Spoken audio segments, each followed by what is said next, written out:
Hi everybody! Hoping you're all well. I'm just gonna give it a couple minutes to see if anybody jumps on, and then I'll get started. I'm so excited that Kaylee has invited me to speak to all of you today about how you can use internet research to find, qualify, and hook leads. Um, while some of this will definitely be applicable to a business to consumer um, business owner, most of it and most of my experience is in the business to business space. So um, I'm happy after the live stream to talk to anybody um, about how they can apply these tips and tricks and tools to their specific businesses. So let me just hang on for a minute or so and see who jumps on. And then I'll introduce myself and we'll get started in the live stream.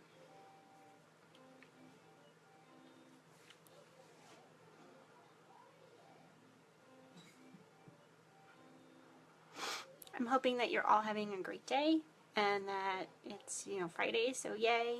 Looking forward to the weekend. Although I tend to actually work more on the weekends than during the week because that's usually when I have the most free time.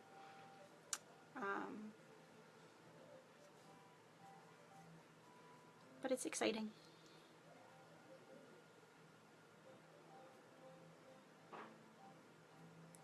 Give it about one more minute and then I'll just kind of get started and I'll go through my notes.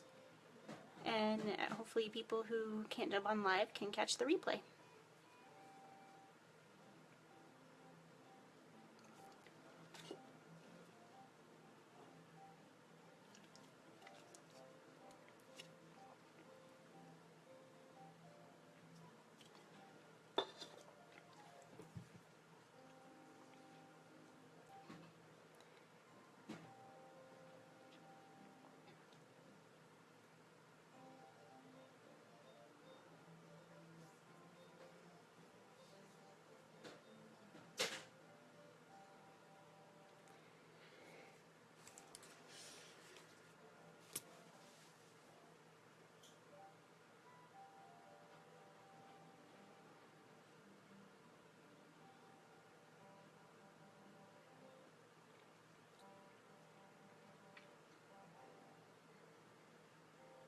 Let me just post a little something in the event. Let me see if I'm showing up here as being live.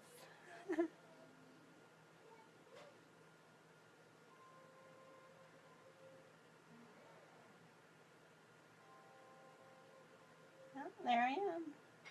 That's kind of fun. Let me just post a little something in this event real quick. Let people know that I'm here. And then I'll get started.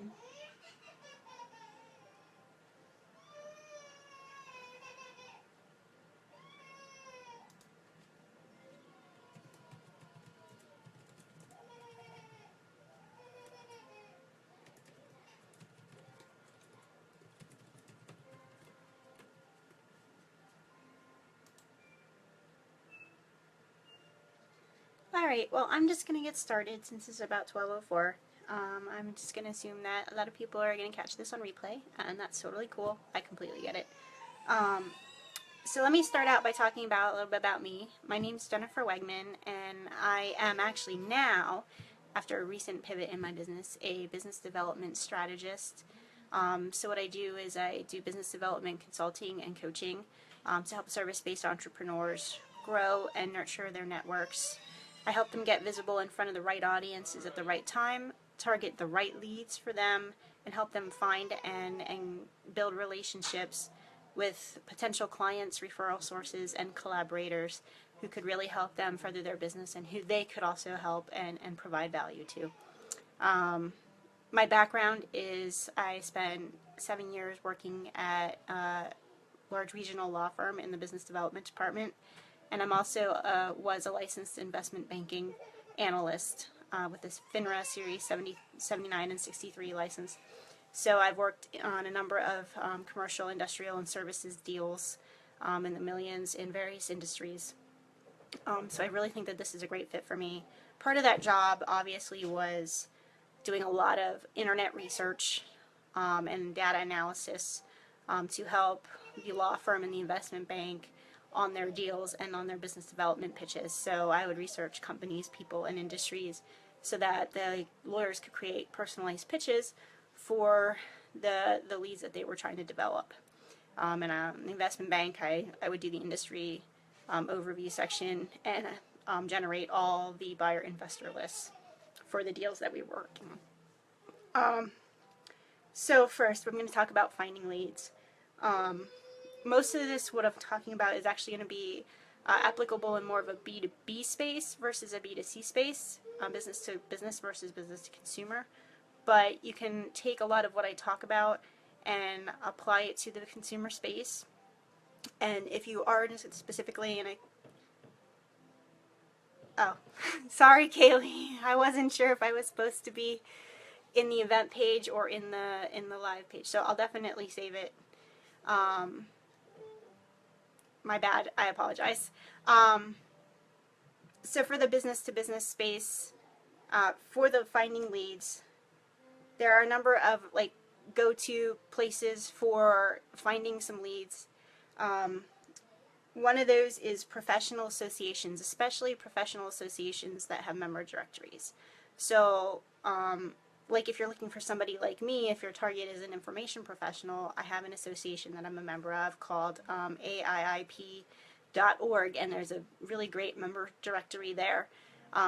So you'll be able to find other people who do what I do, and then use the search criteria in the directory to come up with yes, let's get some leads. So to come up with some ideas for people that you'd like to reach out to, whether they're in your geographic area, whether they have a specific subject matter interest, anything kind of like that. Professional publications are also excellent places to get leads. A lot of times these professional publications, one that I was recently in, one that I receive is Information Today. I also receive publications from my Chamber of Commerce. I receive like the 422 Business Advisor. All of these publications are really great because they're kind of focused on specific businesses or professionals who may be part of your ideal client base and who you may want to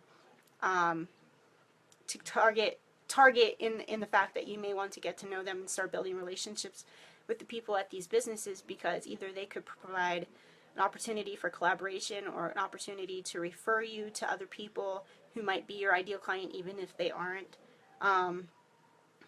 Another place to look, professional accreditations are a really great way to get lists.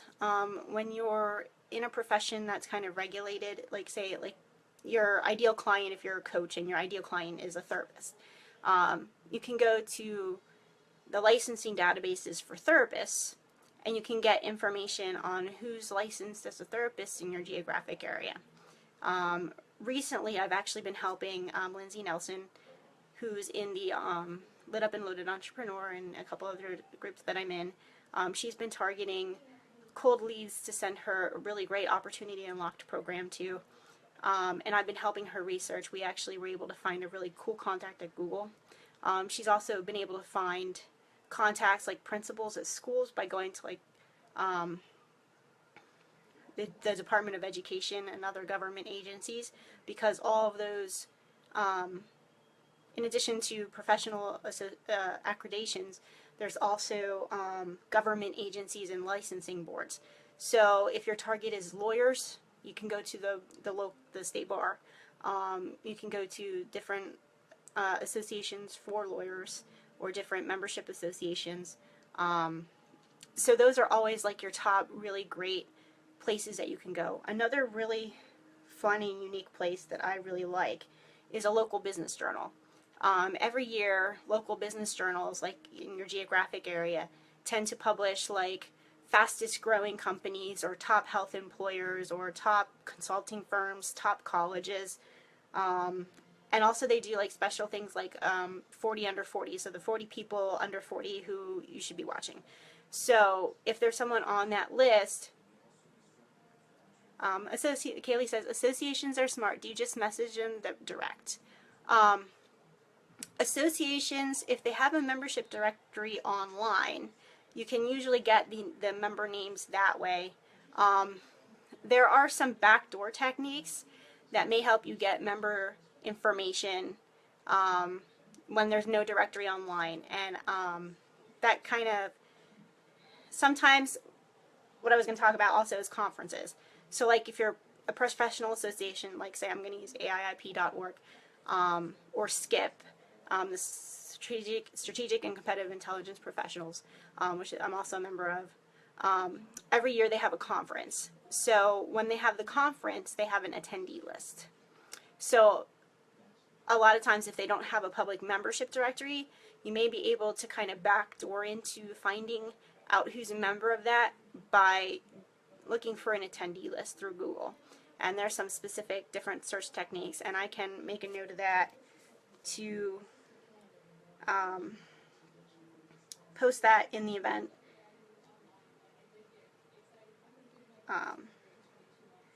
For conferences, associations. Yeah. So, let's see, what else? What is I talking about? Government agencies, local business journals, and like I said, conferences are really, really huge, especially if it's kind of a big event, or if there's like a retreat and it's kind of a decently big event, and they want people to reach out. So they'll publish an attendee list as a PDF file, which you can backdoor into using a Google search with a file type :PDF search function behind it that can help you get that information.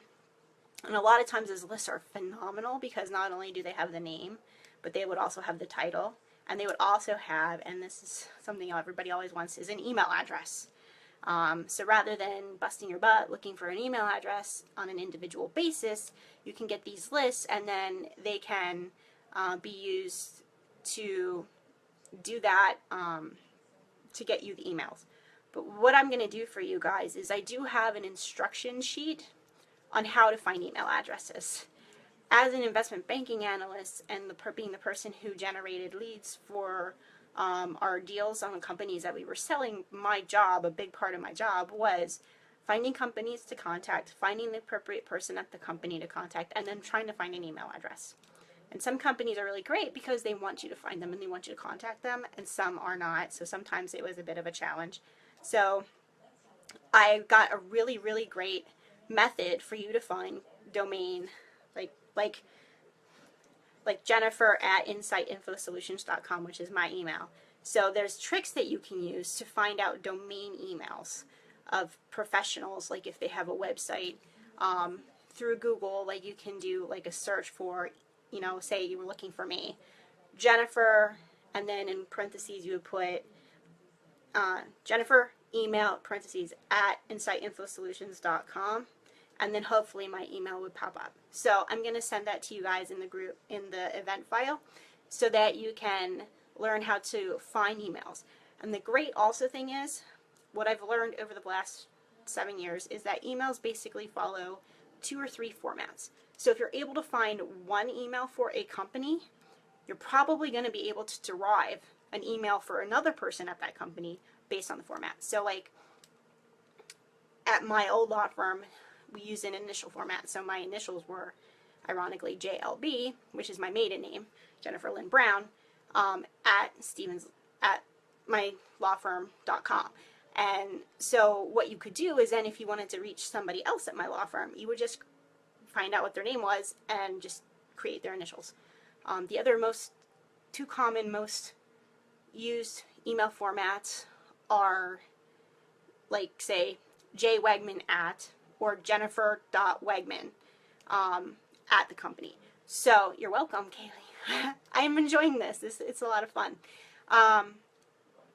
So there's really great, simple ways that you can make life easier for yourself. But also don't discount calling. Hello, Rhonda. How are you? Happy Friday.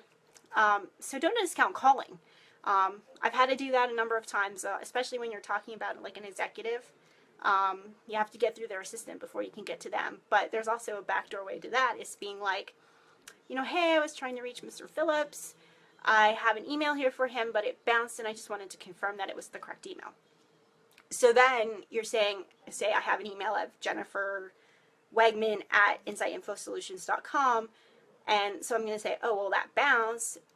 Oh, well, his email is actually bob at thiscompany.com, not Robert. So that's a good way to kind of like, oh, I kind of know this person, but to get the email address without being like you're asking for it, because you say, oh, well, I have one, but it bounced, and I'm not sure if it's right. Is there a typo? Did you change it? Because sometimes they do change them. So really, that's kind of my spiel on leads. Also, what I wanted to make you guys aware of, and this is a phenomenal option for you, is as an information professional, I subscribe to like a premium database called Hoovers. It's done in Bradstreet. It's a huge database of companies in various areas, and you can like sort through industry. Yeah, or did he leave the company? Exactly. So you can search these databases, and it cuts down your time tremendously. So unfortunately, Hoovers and all these other databases like Hoovers, Capital IQ, and I can't think of the others right now. I used to work with them all the time. They're really expensive. So there's an alternative option for you to get access to these databases. One of them is if you live near a big city. So like I'm located in the Reading, Pennsylvania area. I actually got a library card for Philadelphia. So that gives me access. I have access to the Reading Public Libraries databases, but I also got a Philadelphia library card so that I can get online and access their databases that they subscribe to. So you can use those databases like Hoovers if they have a subscription to that, and you can do your lead generation searches on their dime and not yours. The other option is, and this is a fantastic idea, is when libraries first started, they actually used to be private. So like Carnegie created his own library out in Pittsburgh, and that was private. So there's a lot of these private libraries that are self-funded, not-for-profit. And one of them is called the Mechanics Institute. It's actually out, I believe, in California. I'm not sure, but the lady there is in my association. And for $95 a year, you can get access to their library, their little network of libraries, and you can get access to their databases. So they pay for the databases at the library rate, and you can actually go in and get that information.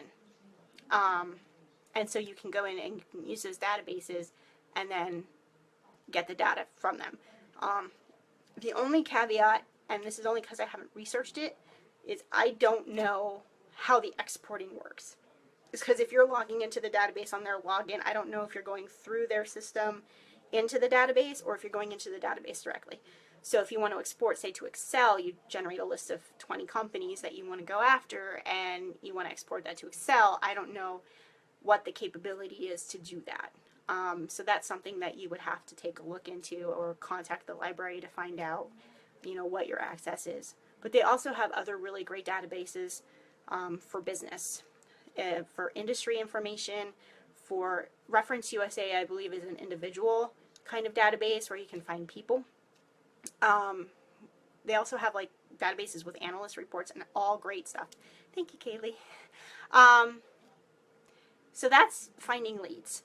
And obviously, if you guys have any questions, just post them in the event page and I will get back to you. Qualifying leads.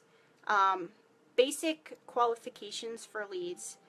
One thing that we would do in the law firm is if somebody was meeting with like a general counsel, they would have me research that general counsel to put together a brief biography. And the point of this is so that when you're going into your pitch or into your meeting, you may know the person really likes to play golf, or the person's a marathon runner, or the person went to Harvard and graduated in a certain year, and that somebody else that went to Harvard who graduated in that year, so you might have something to talk about. How many times did you follow up with the lead before it's a dead lead? Okay, so my kind of philosophy is, when we were in the investment bank, we had a rule of threes. So basically, we would send the initial email saying, hey, we have a company for sale. We thought you might be a good fit to buy it. What are your thoughts? Would you like more information? And then they made us send at least 2 more emails and call one more time. So basically 3 follow-ups. Send 2 more emails a couple days apart, and then call and say, hey, look, I sent you this email. Did you get it? If not, would you like me to resend it to you? And then after that, if they said no, hey, I'm not interested, or they didn't answer, we just didn't bother them anymore. I guess my personal kind of theory as a consultant, yeah, would be the rule of threes. My personal opinion as a consultant is, if it's a lead that you're really passionate about, try to find a way to build a personal relationship with them. So when you follow up, send them personalized content specifically for them. If there's something, a blog post that you've posted, or if you know of something that would really help them, try to keep it as personal as possible. And you can use this qualifying method to find common ways to kind of start that relationship. If you know that they really like to play golf and you really like to play golf, you can maybe ask them for their thoughts. Like if they're a local lead, you can ask them for their thoughts on a local golf tournament. Hey, I was thinking about registering for this golf tournament. I know that you like to play golf. What thoughts do you have about that? Yes, it's about relationships, and it's about connections, and it's about building that trust factor. And if you have a common ground other than business, then you're not going in as salesy. You can say, hey, I learned, I was doing some research on this golf tournament. I learned that you played in it the last few years. I wanted to get your thoughts and your opinions on this golf tournament because I'm interested in investing in it or playing in it, or, whatever. Has it helped you professionally, or did you just do it for your personal reasons? So really, you want to try to find as much common ground as you can by doing some basic online research. I'm not talking background checks. I'm not a private investigator. I don't have access to people's credit reports. And frankly, that's just invasive. And I don't need to know that information. So I'm talking about anything in the public domain. Take a little bit of time. Check their social media accounts. What are they posting about? What are they disliking? What are they liking? What from their social media posts on their pages or their Twitter. Twitter is usually a really great one because it's kind of public, but it's also a little bit personal. Whereas in Facebook, you have to be friends to see their information, and they may not post a lot on their business page. You can find out some good information about the things that they like, the things they talk about. Do they have any kids? Do they have pets? So, that's great information that you can kind of find. You also want to find, for your own kind of personal use, do they have any litigations? Are there any red flags? Do they have a reputation of not paying people that they hire? Because if they don't pay people that they hire, you may have a problem collecting your money. I once worked on a deal where, we didn't do our research ahead of time, and we learned that the guy whose companies we were trying to sell was arrested for drug trafficking back in the 90s. Thank you, Kaylee. And so we learned halfway through the deal about this issue in his background, and they never had me research it. So then we looked a little bit like we had egg on our face because we didn't know this about this CEO of this company. Obviously, he turned his life around and moved forward and created this amazing company, and somebody did buy it or refinance it, I think. I can't remember if it was a refinance or a purchase. But, kind of just do your due diligence going into any kind of relationship. Just do a basic Google, check the social media, look for red flags. If something doesn't feel right in your gut about the person, then don't get involved with them. Obviously, first impressions aren't always correct, but you want to really be careful about if your gut is really telling you as you research, if your gut is really telling you not to do something, then don't do it. If you work in the business-to-business space and you're researching a company, a great suggestion that I have for that is to create a company profile, which is basically do a boatload of research on the front end and create 1 or 2 pages or 3 pages of just information on the company, what they do, how they're structured, who their owners are, who their management is. Yeah, exactly, Kaylee. Yeah. So, you do the research, and if it doesn't feel right, you don't add them. If it feels like they're going to be spammy, or if they don't feel like they're on the up and up, it gives you a chance to not kind of screw yourself over, basically. But some people disagree with that because they're like, well, I want the chance to explain my past to people in person. I don't want them going in with a preconceived notion. And I think that we all have to keep an open mind enough to really think about, if there's a red flag in someone's past, is it something that they've overcome? Or is it something recent? And really, that's just on a case-by-case, individual judgment kind of basis. But anyway, back to companies.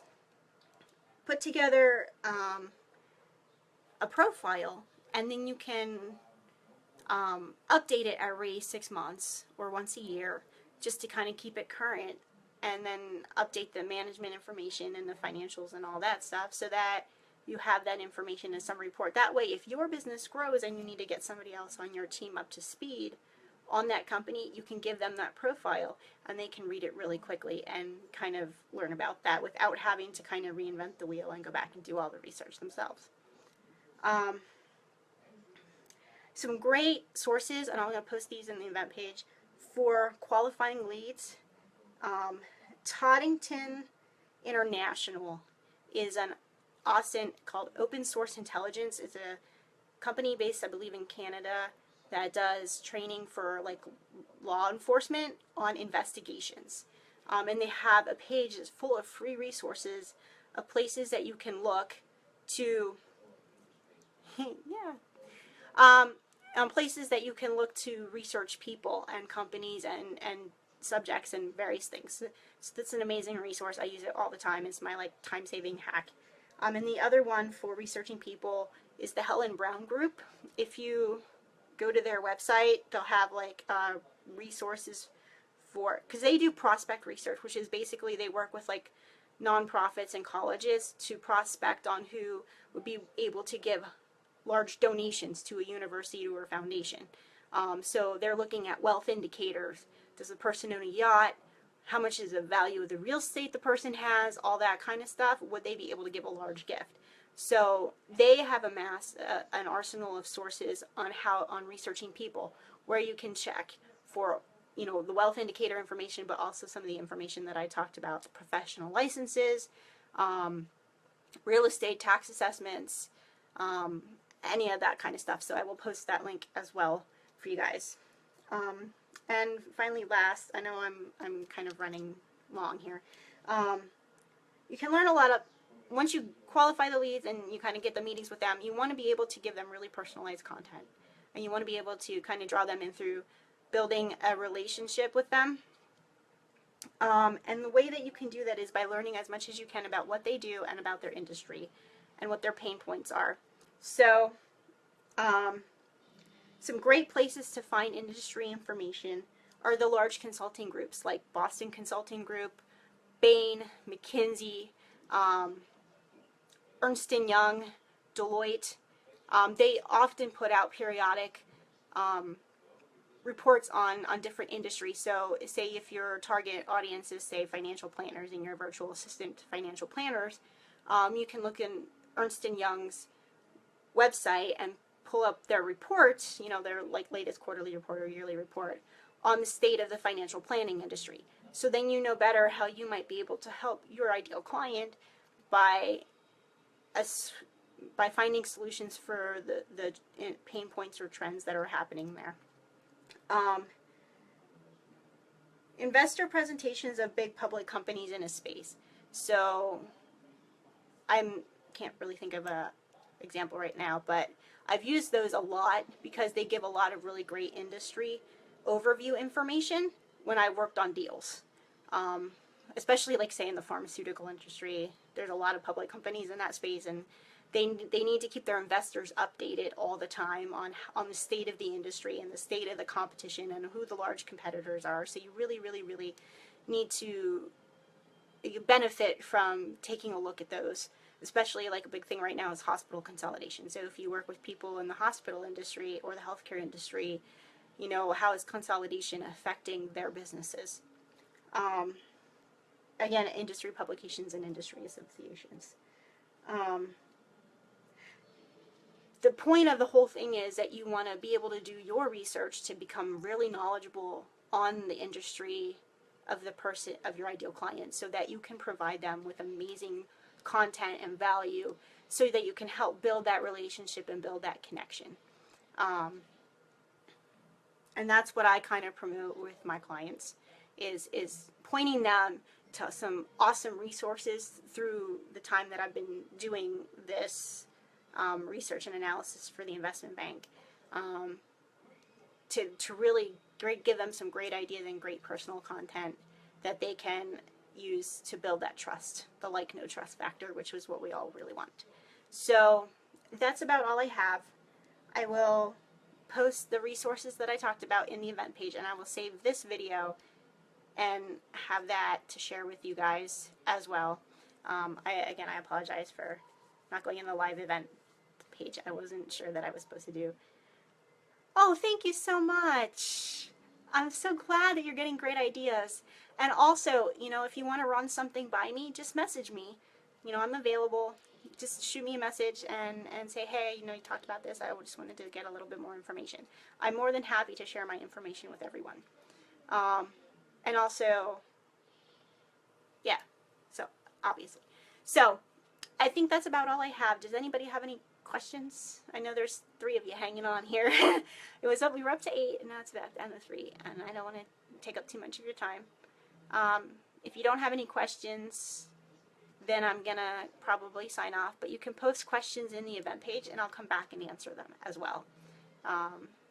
So I guess that's about it.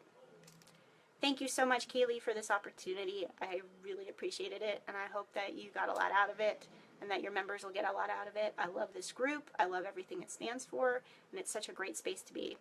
Oh, you're welcome. Oh, you're welcome, Cheryl. I'm glad you got some great ideas. Alrighty, well then I will see you in the group, okay?